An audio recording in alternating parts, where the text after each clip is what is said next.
Eagle News Canada. I am Lou Aquino, and here are this week's top stories. Violent protests rage on in Hamburg's Transitviertel as police are reinforced. The United States, Russia, and Jordan reach ceasefire deal for southwest Syria. Facebook will build housing in Silicon Valley for the first time. Gothic charcoal ice cream takes social media by storm. Now for the details. Violent protests raged overnight on Friday across central Hamburg, where the leaders of the world's 20 most powerful countries were attending a two-day summit. Angela Milano reports. Violent protests raged overnight on Friday as anti-capitalist protesters faced off against police across central Hamburg, where the leaders of the world's 20 most powerful countries were attending a two-day summit. Police deployed water cannons and called in reinforcements from around Germany to help stifle escalating violence, as people began looting supermarkets and other premises and torching vehicles on the streets. A cash machine was burnt out and several police helicopters patrolled overhead. Police earlier said at least 196 officers were injured in the clashes, with 83 protesters temporarily detained at the scene and 19 taken into custody. The protests marred a gathering that German Chancellor Angela Merkel had hoped would demonstrate her country's unshakable commitment to freedom of speech and assembly. Reporting for Eagle News, I'm Angela Milano, 1 with 25. Thank you, Angela. The U.S., Russia, and Jordan have reached a ceasefire and de-escalation agreement in southwestern Syria, one of the combat zones in a 6-year-old civil war that has killed nearly 500,000 people. The deal was announced after a meeting between President Donald Trump and Russian President Vladimir Putin at G20 summit in Hamburg. The U.S. and Russia have backed opposite sides in Syria. Moscow supporting President Bashar al-Assad and the U.S. backing rebel groups opposing him were both also working to defeat Islamic State. Secretary of State Rex Tillerson at an off-camera briefing in Hamburg said the deal hammered out in secret meetings over weeks shows progress can be made.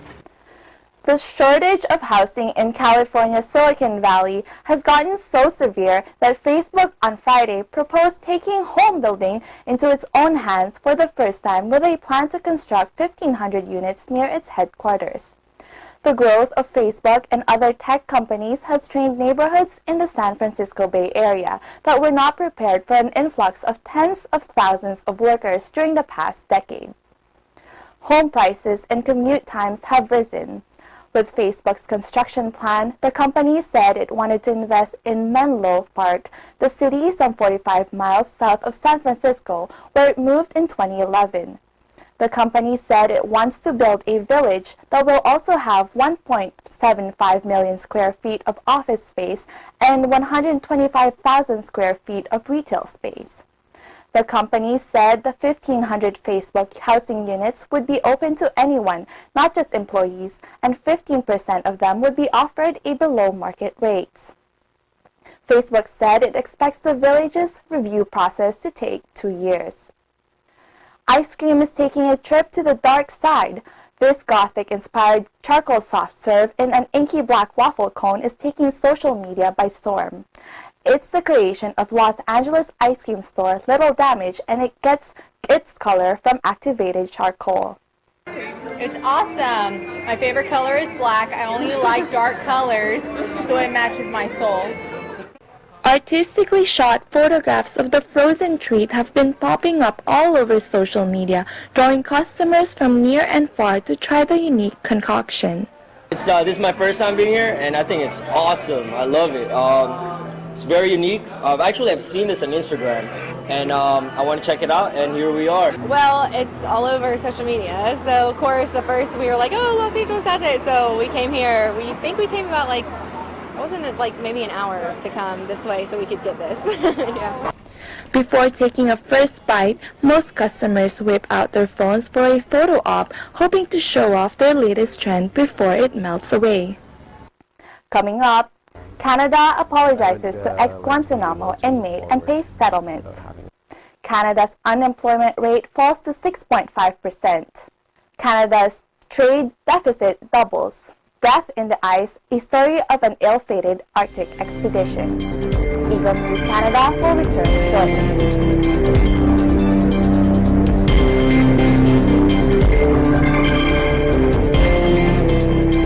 Welcome back. This is Eagle News Canada. Canada on Friday formally apologized to a Canadian man held in the U.S. military base in Guantanamo, Cuba, for a decade and said it had reached a financial settlement with him, acknowledging officials had played a role in the abuse he suffered. Raisa Mangilit with more. The deal with Omar Khadr marks the fifth time the Canadian government has settled with citizens who were detained abroad following the September 11, 2001 attacks in the United States. All five blame Canadian law enforcement and security forces for being complicit in their suffering. Khadr was 15 when he was captured in Afghanistan after a firefight with U.S. soldiers. He spent a decade at the U.S. military base on the eastern tip of Cuba, which came to be used as a prison for terrorism suspects rounded up overseas following the 2001 attacks on the United States. I think it restores a little bit my reputation here in Canada, and I think that's the biggest thing for me. Like I never was angry or upset about what happened, but it's been hard, finding jobs or going to school and stuff with my past reputation. So this is gonna help me move forward a bit easier. Khadr pleaded guilty to killing a U.S. Army medic and became the youngest inmate held at Guantanamo Bay. He later recants, and his lawyer said he had been grossly mistreated. The settlement marks the end of a 20 million Canadian dollar civil suit Khadr filed against the Canadian government. Sources close to the case said this week he would receive 10.5 million Canadian dollars. Khadr welcomed the deal, telling the Canadian Broadcasting Corporation, "It restores a little bit my reputation here in Canada, and I think that's the biggest thing for me." Reporting for Eagle News, I am Raisa Mangilit, and I am one with 25.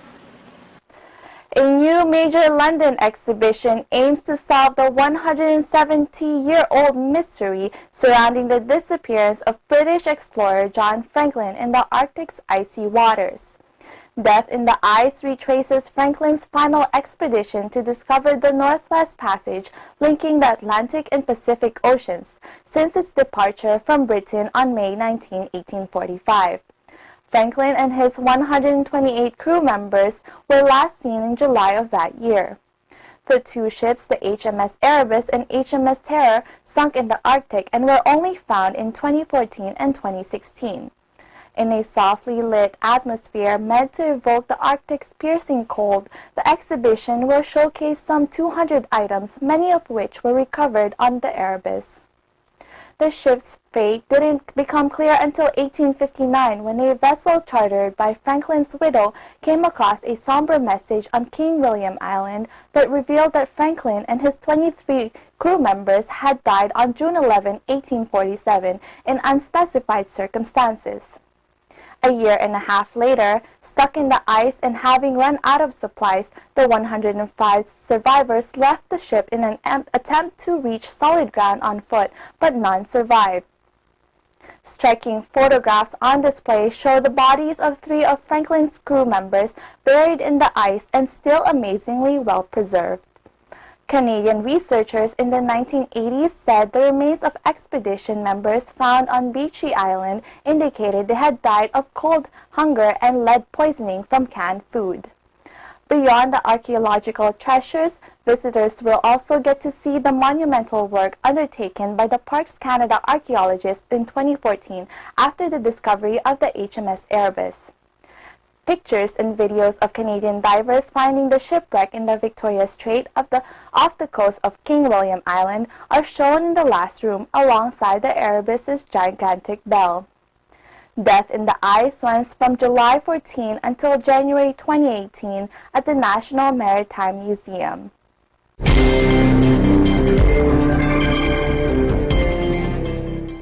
Official data showed Friday Canada's unemployment rate fell to 0.1 percentage points in June to 6.5%, with 45,000 new jobs added compared to the previous month, mainly in part-time work and among women. The number of jobs added was almost 4 times greater than economists' prediction, which foresaw a modest rise of 12,000.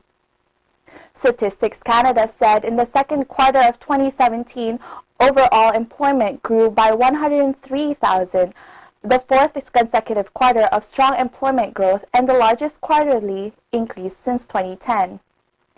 The latest gains come after 55,000 new jobs were added in May, a sign of the economy's growing strength over the past year. Rising employment could soon see the central bank tighten monetary policy, with the first rate hike in nearly 7 years probable next week, according to analysts with CIBC Bank. Employment gains in June were led by women aged 55 and older, with the group seeing an increase of 31,000. The number of employed women aged 25 to 54 edged up by 17,000, a gain of 0.6%, though the rate for men in the same age group remained steady. Youth unemployment remained steady at 12%. The biggest increase took place in the professional, scientific, and technical services sector, which added 27,000 jobs, while agriculture saw a significant bump of 12,000 positions.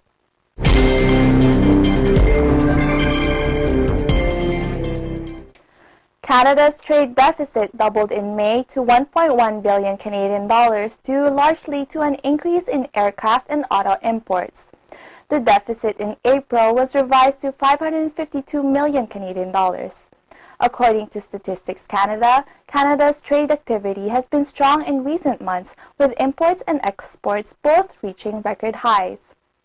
Imports rose for a sixth straight month, climbing 2.4% to 49.8 billion Canadian dollars. Aircraft, car, and oil imports led the increase.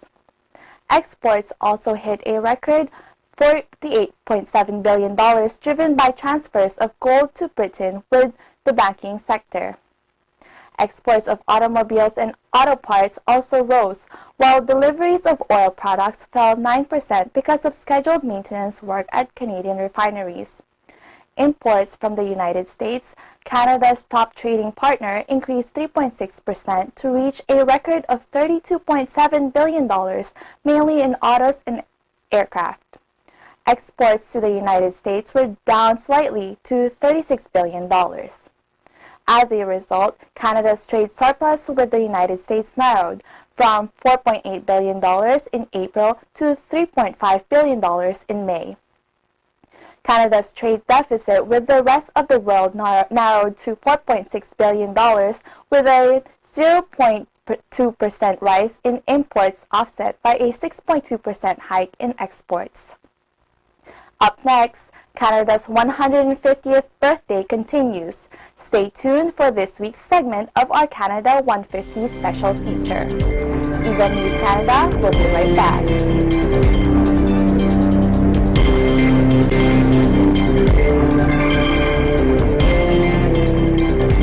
Welcome back. You are watching Eagle News Canada. I am Lou Aquino. The Canada 150 celebrations continue. Here's Arnie and Monica with the updates.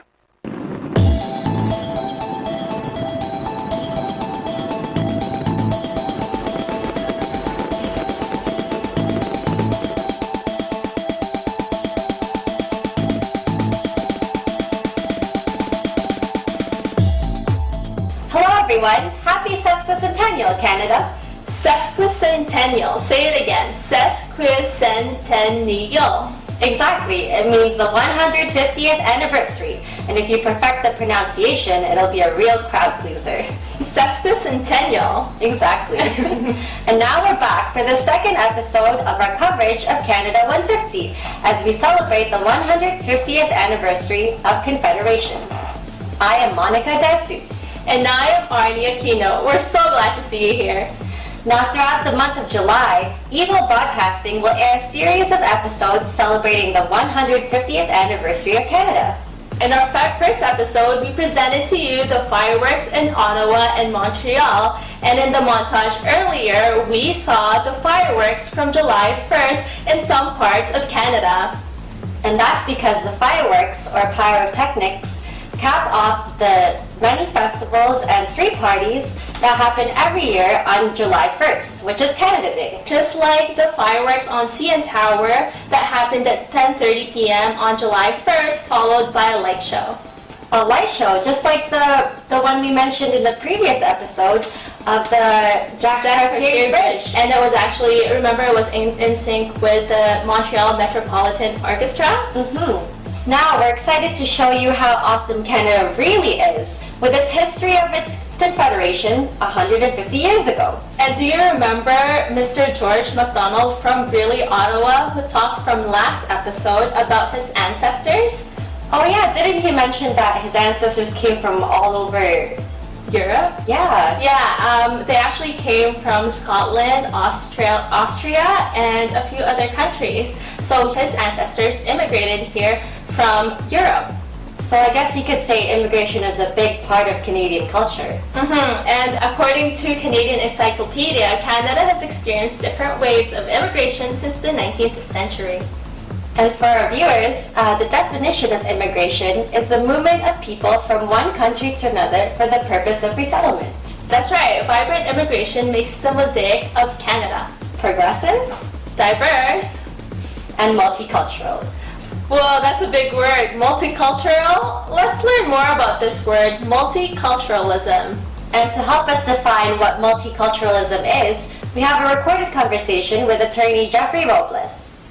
Since you are a practicing lawyer here in Canada, I have a quick question on multiculturalism. Well, that's actually interesting because multiculturalism is something that is recognized in our Constitution and specifically through our Canadian Charter of Rights and Freedoms. When we talk about multiculturalism, it's also referred to as cultural diversity, or the mix of cultures that make up Canada's societal mosaic. Our Charter of Rights and Freedoms actually recognizes our diversity of religion, our diversity of language, ethnicity, nationality, all of which are ways that Canadians identify as their culture. Wow, thank you for that clarification. Wow, Canada is really nice when it comes to opening doors for other countries, huh? Immigration has actually played an integral part in developing multiculturalism within Canada within the last half of the 20th century. Now let's touch on a point that attorney Robles brought to us, and if you recall, he talked about the Charter of Rights and Freedom and how it recognizes the diversity of religion, language, ethnicity, and nationality. So, Arnie, let me ask you now, what's your nationality? Well, the last time I checked, I have a Canadian passport, so I guess I'm Canadian. Okay, so if your nationality is Canadian, then what's your ethnicity? I think I'm Filipino. I'm not sure, let me ask my mom. But what about you? So let me ask you the same question. What's your ethnicity? I think it's pretty obvious that I'm British. Oh, you are? No, I'm just kidding. I'm Filipino as well. And your nationality? I'm proud Canadian. Okay. So kidding aside, let's just bring you some statistics. The population of the immigrants here in Canada actually came from over 200 countries. And so the languages that we have here in Canada are also about 200. Wow. And there's about 108 religions and 34 ethnicities in Canada. Wow, that's a lot for one country. So that must mean Canada is really diverse and multicultural. Yes, and that brings us back to our point. Canada is multicultural. Now at this part of our show, we'd like to help the viewers gain a better understanding of what Confederation really means. Right, so as we say, well, happy 150th anniversary Canada, we're actually talking about the 150 years of Confederation. To help us gain a better understanding of what Confederation really means, let's listen to a recorded conversation we had with another reliable source. His name is Florendo Liamig, a practicing lawyer in Upper Ontario. The term confederation is mainly used in international relations as a union of sovereign states created by a treaty for purposes of supporting one another in common issues such as defense, foreign relations, or international trade. In a nutshell, the present-day meaning of the word confederation is that it is an alliance of sovereign states or countries.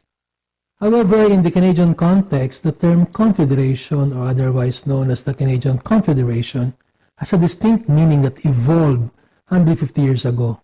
It refers to the process by which the then three British colonies in the 1860s, namely the province of Canada, Nova Scotia, and New Brunswick, were united into one Dominion of Canada on July 1, 1867. This made such three colonies into the four provinces of Ontario, Quebec, New Brunswick, and Nova Scotia. In the Canadian context, therefore, confederation is not an association of states, but it refers to the political process that united the colonies in the 1860s and the subsequent addition of other provinces and territories. Thank you, Attorney Florendo Yamig, for helping us understand what confederation really means. Back to history, dear viewers. Now let's hear it from Mr. Manalang and his little historians for some fun facts about Canada's history. Let me start the history of Canada with the beaver.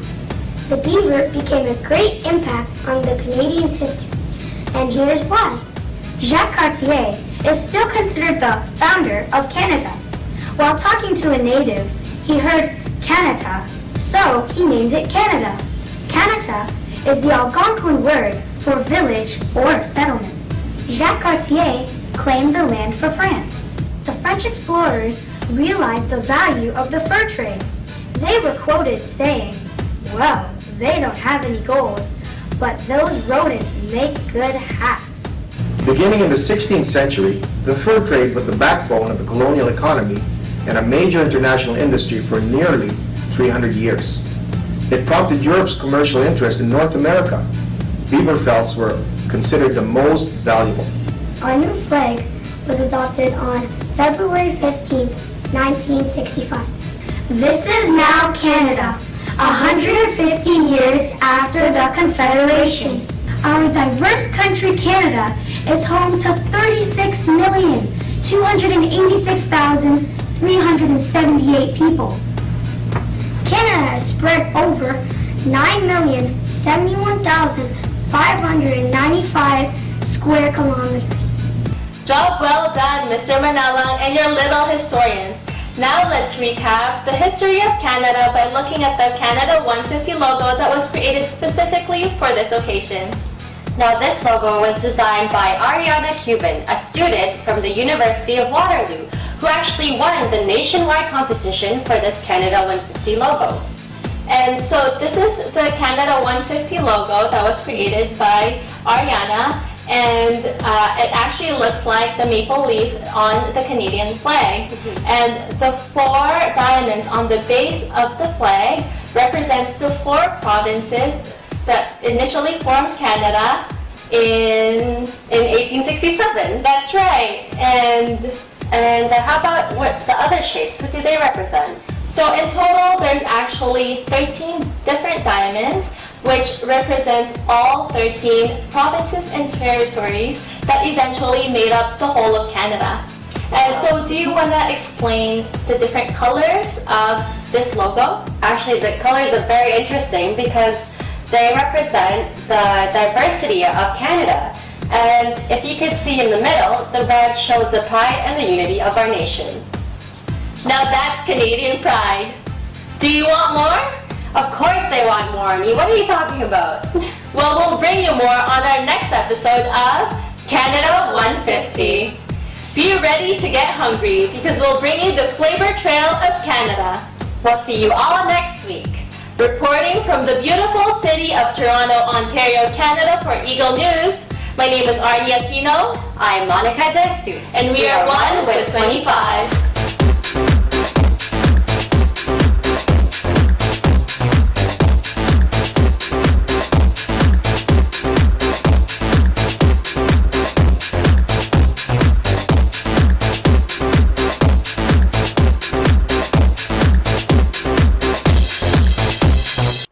That is Eagle News Canada this week. Visit our website at Eaglenews.PH. Follow us on Twitter at twitter.com/EagleNewsPH. I am Lou Aquino, and I am 1 with 25. See you next week.